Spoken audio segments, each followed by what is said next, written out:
Mga balitang pambansa. Fully booked na ang ilang biyahe ng bus sa PTEX dahil sa dami ng mga boboto sa mga probinsya sa Lunes. Ayon po sa pamunuan ng terminal, inaasahan na nila na walang pinagkaiba ang bilang ng mga uuwing pasahero ngayon sa mga umuuwi tuwing Undas, Pasko at Semana Santa. Sa dami ng pasahero, fully booked na nga ang maraming biyahe papuntang Bicol. Partikular po yan yung papuntang Daet, Naga, Albay at Sorsogon.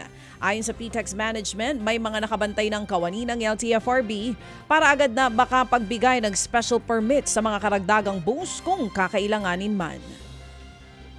Gusto namang maipa-impeach po ng Duterte Youth Party List si Pangulong Bongbong Marcos Jr. kaugnay sa pagpaparesto ng ICC sa dating Pangulong Duterte.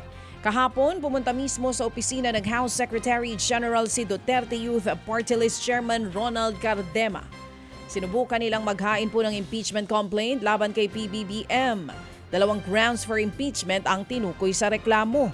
Kabilang po ang culpable violation of the Constitution at maging betrayal of public trust.